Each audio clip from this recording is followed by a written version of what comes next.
2부 이 편지를 읽어주라.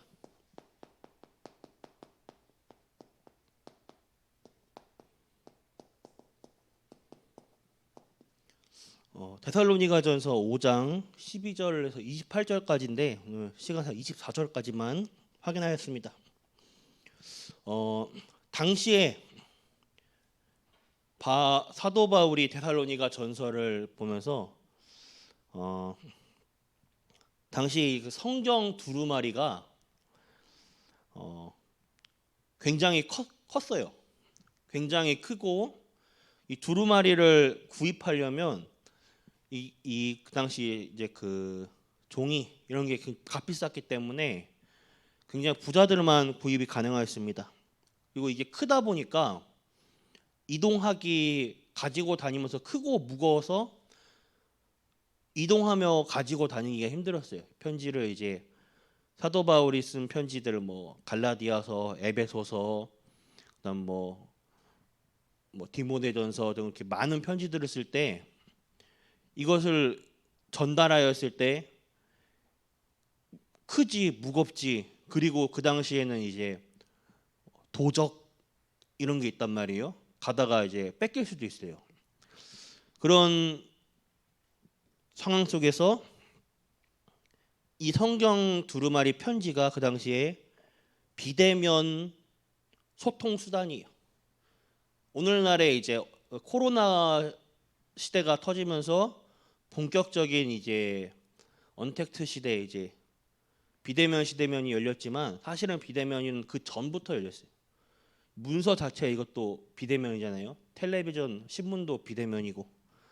그 당시 2000년 전 성경 쓰여졌을 때 성경 이게 그 바울의 편지 자체들이 다 비대면 소통 수단이었습니다. 그래서 뭘 전달하냐?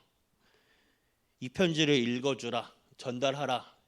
무엇을 이제 복음을 현장에서 전달해줘라.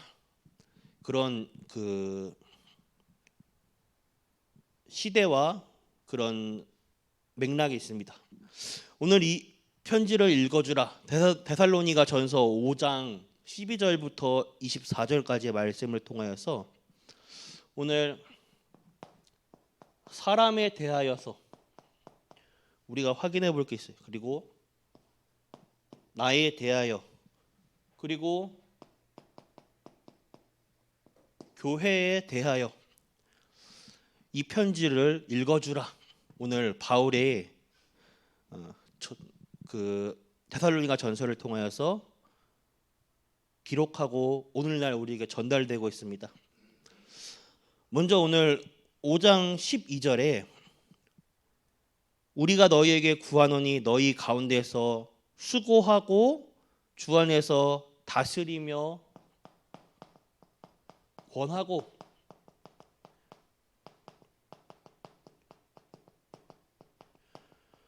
수고하고 다스리며 권하다. 이 영적 지도자를 의미합니다.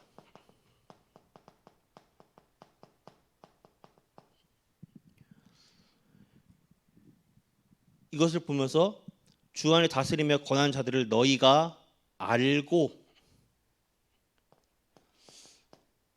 영적 지도자의 무엇을 아냐? 하나님의 절대 주권을 알고 이 뜻이에요.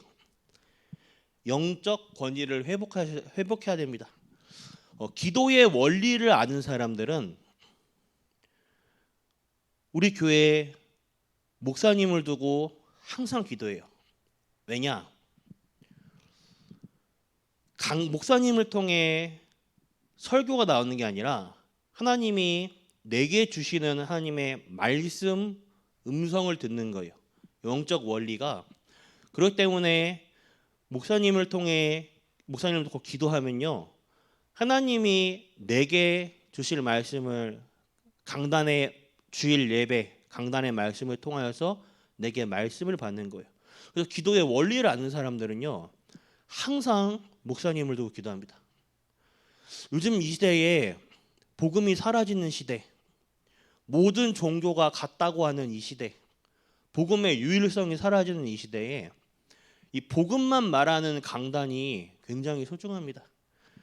이 메신저들은 알겠지만 이게 올라오면 얼마나 그 많은 유혹을 받게 되는지 모릅니다. 진짜 기도하고 성령 안에서 정신 차리지 못하면 딴 말하고 싶은 유혹들이 많이 와요. 우리가 이 메신저들이 그렇기 때문에 진짜 이 강단에서 복음이 선포되고 복음만 나온다. 그런 축복도 없습니다. 사실은. 그렇기 때문에 영적 원리를 아는 사람들은 목사님들을 놓고 위해 기도합니다. 영적 지도자를 놓고 기도해요. 왜냐? 내가 받을 하나님의 말씀, 이게 원리예요. 그렇기 때문에 이 하나님의 절대 주권 속에서 영적 권위 회복하시길 바랍니다. 그래서 알고 14절에 보면 너희를 위하여 권면하노니, 자 이제 저희에게 권면을 합니다. 게으른 자들을 권계하며.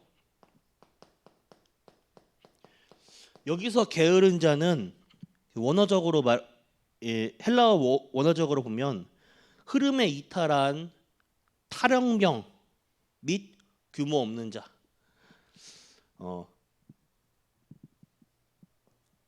흐름에 이탈한, 이 하나님이 이끌어 가시는 응답의 흐름, 말씀의 흐름, 이 흐름이 있습니다. 여정이 있어요. 이 우리 교회를 이끌어 가시는 하나님의 말씀의 흐름이 있어요. 오늘도 선포되는 이 말씀, 그 흐름, 여기에서 이탈한 사람들, 이 흐름에 이탈한 탈영 병을 말합니다. 군대에서 탈영병은 사형이에요.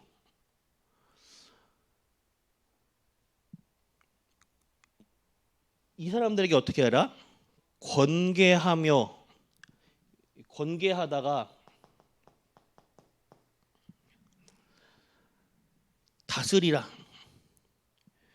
이 사람들이 말씀의 규모, 기도의 규모, 전도의 규모, 말씀의 흐름, 기도의 흐름, 전도의 흐름에 다시금 합류하도록 도와주시는 겁니다. 그리고 마음이 약한 자들 격려해주고, 여기서 주의하실 게 있어요. 여기서의 격려는 사람의 말로 위로해 주는 것이 아니라 복음으로 위로해 주셔야 돼요. 첫 번째는, 두 번째로는 복음으로 위로해 주시되 사람의 시간표를 보고 위로해야 돼요. 나는 복음이라고 맞는 말을 한 거고 복음이잖아 라고 말했지만 이 사람의 시간표에 맞지 않으면 이 사람에게는 수긍할 수가 없는 말이에요. 말해도 이해가 안 되거나 또는 오히려 갈등을 일으켜요. 그렇기 때문에 항상 기도 속에서, 그러니까 기도가 없는 사람들 문제예요. 말을 막 꺼내서 기도 속에서 보고, 시간표를 보고 성령의 인도를 받으면서 얘기해야 돼요. 그냥 나는 좋은 마음에 말하고 좋은 마음에 불쑥했잖아요. 오히려 문제만 더 커집니다. 저도 그렇더라고요. 복음이랍시고 해준 말들이 누군가 해주죠. 근데 이게 제 시간표에 이게 맞지 않거나 하면 오히려 반감이, 속으로, 그러니까 말은 안 하는데 속에선 반감이 일어나요. 렘넌트들을 사역하면서 복음이랍시고 제가 이제 말해주고 좋게 해주고 했던 것들이 이 아이들에게는 자기의 시간표에 맞지 않을 때 오히려 거부 반응을 일으키고 도망가더라고요. 처음에는 왜 그러지? 나는 복음을 말한 거고 복음을 한 건데 복음은 다 좋은 거 아닌가? 당연한 거 아닌가? 맞는 말 아닌가? 그 자체가 틀린 것이죠. 당연하고 맞고 그렇다 해도 시간표가 아니면 안 돼요. 누구든지 사람에 맞는 시간표가 있어요. 그래서 그 시간표를 보는 영적인 힘, 흐름, 기도가 내가 없이 좋다운 마음에 했더니만 이게 오히려 큰 안 좋구나. 이걸 보게 되더라고요. 이 사람들에게 복음으로 격려해 주되 시간표를 보고, 그리고 힘이 없는 자들을 붙들어 주며, 이게 원문에서 여기에서 힘이 없는 자들은 누구를 말하냐? 영적으로 도덕적으로 문제 있는 사람들을 말합니다. 이런 사람들을 붙들어 주며 도와주라.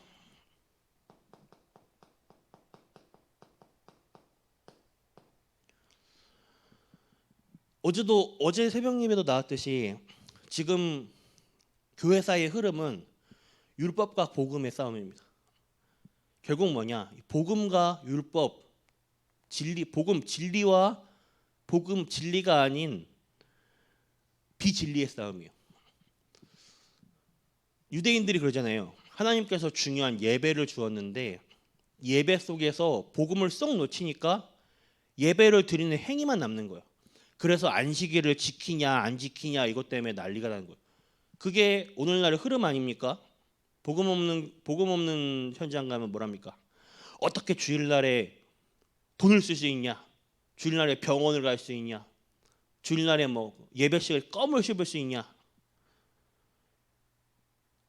그게 더 나아가서 아브라함의 할례, 이스라엘의 할례가 보면 몸의 새김으로 볼일을 볼 때마다 이걸 보며 기억하는 거예요.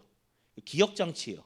한마디로 몸의 새김으로 볼일을 보면서 그리스도를 떠오르게 하는 장치인데, 그 할례에서도 복음을 놓치니까 할례를 했냐 안 했냐, 이걸로 할례로 구원을 받냐 안 받냐 이런 얘기가 나오는 거예요. 오늘날 똑같습니다. 복음 놓치면요 사람들이 율법적으로 변해요. 어떻게 교회 안에서 사람이 저럴 수가 있냐, 안 할 수가 있냐, 어떻게 교회 안에 저 성도가, 목사님이 뭐 장로님이 뭐 집사님이 뭐 저런 실수를 하고 저렇게 할 수 있냐, 막 지적질하고 말 옮기고 막. 이게 영적으로 힘이 없거나 도덕적으로 윤리 도덕적으로 문제 있다, 바로 손가락질이에요. 제가 볼 때 그렇습니다. 윤리 도덕적으로 문제 있다는 사람의 상태나 그 사람을 손가락질하는 복음 없는 나의 상태랑 똑같은 거예요. 붙들어 주라. 너도 나도 그리스도로 붙잡고 일어나야 됩니다. 오늘날 교회사의 흐름이고 오늘날 교회 안의 흐름이에요. 율법과 복음, 진리와 비진리의 싸움 지금도 계속되고 있습니다. 그리고 오늘 모든 사람에게 14절에 계속 나옵니다. 모든 사람에게 오래 참으라. 모든 사람이라고 했을 경우에는 하나님을 믿는 사람, 안 믿는 사람 다 포함됩니다. 불신자들까지. 우리나라 사람만 아니라 전 세계.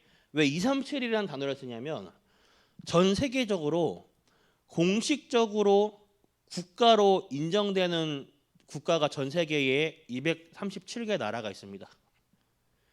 모든 사람, 237 나라, 이 사람들에게 복음을 우리가 전달해 줘야 돼요. 나에 대하여. 오늘 보면 16절에 뭐라 하냐? 항상 기뻐하라. 17절에 쉬지 말고 기도하라. 18절에 범사에 감사하라. 우리 항상 기뻐할 일이 있습니까? 우리에게? 우리에게 화가 나는 일도 있고 슬픈 일도 있고 수긍이 안 되는 일들도 있는데 어떻게 항상 기뻐할 수 있습니까? 쉬지 말고 사람이 일상생활도 하고 뭐 할 것도 해야지 쉬지 말고 기도하라. 이게 어떻게 보면 이해가 안 되는 말일 수도 있잖아요. 그러나 복음 가지고 이게 복음이 없이 복음 적용이 안 된다면 굉장히 어려운 뜻으로 해석되고 이렇게 할 수도 없어요. 사실은 복음 없이 이렇게 하면 이 종교 생활로 하면 엄청 힘듭니다. 내가 눌려. 이렇지 못하는 사람을 보면 내가 정죄하게 되고 반대로 또 이렇게 살고 있는 나도 눌려요. 복음의 눈으로 보면 굉장히 큰 뜻이 있습니다. 복음 가지고 내 삶에 일어나는 문제 속에서 하나님의 계획을 가지고 붙잡으시길 바랍니다. 질문하시고 하나님의 뜻이 무엇인가 질문하시는 거예요. 24 기도 속에 들어가는 것, 오늘도 보이는 것, 들리는 것, 말하는 것 속에서 기도 속으로 들어가면요, 하나님이 주시는 답을 발견할 수 있어요. 하나님의 계획이 보이는 거예요. 야, 문제인 줄 알았더니만 응답이네. 하나님이 하나님의 자녀에게 일부러 고통 속에 몰아넣으실까요? 일부러 안 되게 하고 실패하게 하고 괴롭게 하고 하나님은 그런 하나님 아닙니다. 그렇다면 왜 내게 이 문제가 일어나는 걸까요? 문제로 보이지만 그 속에 하나님의 응답이 있는 거예요. 이게 사실은 불신자들에게는 고통이고 저주고 괴로운 일이지만 하나님의 자녀는 하나님의 성령이 함께 하시고 그 삶을 견인해 가십니다. 끌어가셔요. 그렇다면 응답 주시는 이부터가 달라요. 우리 인생 주인이 다릅니다. 하나님께서 뭘 준비하셨지? 답을 발견하고 계획을 발견하면요, 이 응답이 있다는 걸 발견하면 이게 기도가 재밌어요.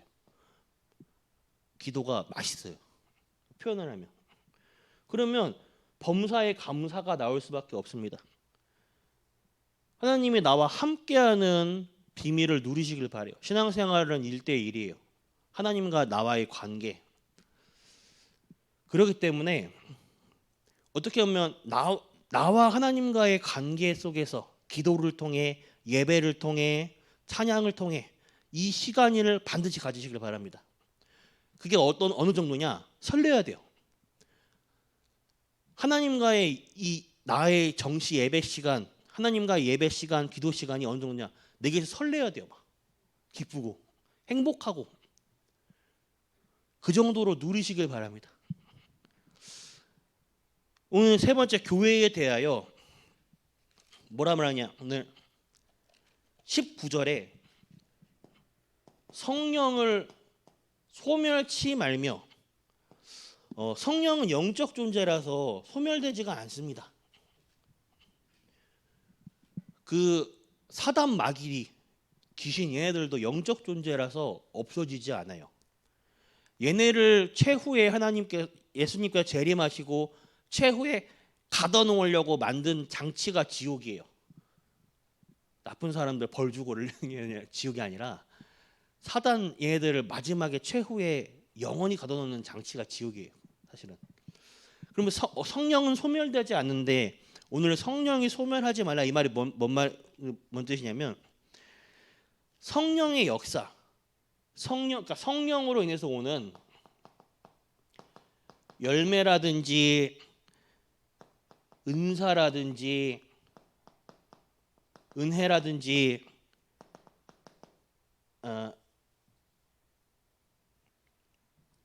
역사, 성령께서 내게 주시는 게 있잖아요. 성령으로 인한 감화, 감동, 그 은혜, 막 벅차오르는 행복, 감사 등 성령께서 오는 이거를 소멸치 말라 이거예요. 성령의 역사를 소멸치 말라. 그리고 예언을 멸시하지 말라. 우리에게 예언의 말씀 무엇입니까? 하나님의 말씀이에요. 하나님의 말씀은 오늘도 1.1핵 변함없이 성취됩니다. 그럼 오늘 하루를 살아가실 때에 성취될 하나님의 말씀을 내 안에 담고 사셔야 돼요. 이번 한 주 내게 주시는 강단의 말씀을 담고 살아가시는 거예요.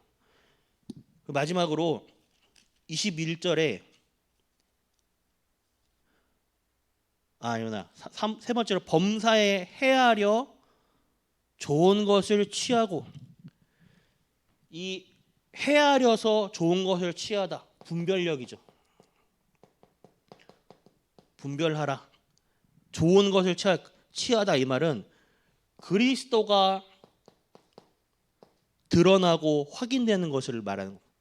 그리스도가 드러나는 분별, 그리스도가 확인되는, 오늘도 사람과의 관계에서 사람과의 소통을 할 때, 일을 할 때도 그리스도로 소통되고 그리스도가 남는 하루 되시길 바랍니다. 악은 22절에 악은 어떤 모양이라도 버리라. 복음 아닌 다른 것은, 오늘 복음만 붙잡고 복음 아닌 다른 것은 전부 다 버리시기 바랍니다.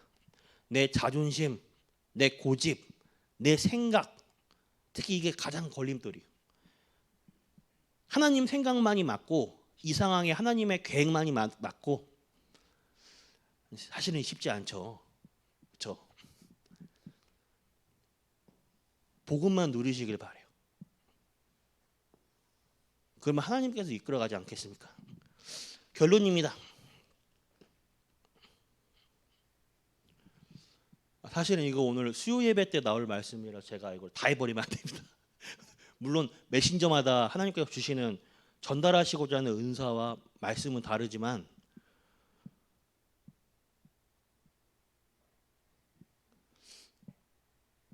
제가 다 해버리면 안 되죠. 그래서 오늘 결론을 보이는 것, 말하는 것, 들리는 것, 기도 속으로 바꾸시길 바랍니다. 오늘 내 환경에, 현장에 복음 없는 약한 사람들의 고함 소리, 하나님 모르는 사람들의 시선과 판단에 절대 속지 마시기 바랍니다. 기도의 비밀이 없으면 그 모든 게 스트레스가 될 거예요. 괴롭고, 관계라는 것 자체가 갈등이 될 거예요. 문제라는 것 자체가, 상황 자체가 부담이 돼요. 그러나 모든 것을 기도로 바꾸시는 가운데 이 편지를 읽어주라, 복음의 증인의 삶이 되어지는, 억지로 복음을 전달하는 게 아니라 그냥 내 삶을 살았을 뿐인데 복음이 자연스럽게 나를 보고 전달되는 거예요. 그러기에 오늘 하나님과 함께하는 임마누엘 속으로 들어가시는 하루 되시길 바라겠습니다. 기도하겠습니다. 하나님 아버지, 감사합니다. 오늘 전 성도님들이 나와 함께 하시는 하나님과의 임마누엘 속으로 기도의 비밀로 들어가게 하여 주셔서 나의 모든 문제는 하나님이 주시는 응답으로 바뀌게 하여 주십시고, 나의 모든 연약과 질병은 하나님의 능력으로 치유하여 주십시고, 우리 남은 생에 하나님의 언약을 성취하는 삶이 되도록 하여 주시옵소서. 살아계신 예수 그리스도 이름으로 기도드렸습니다. 아멘. 주기도 마치겠습니다. 하늘에 계신 우리 아버지,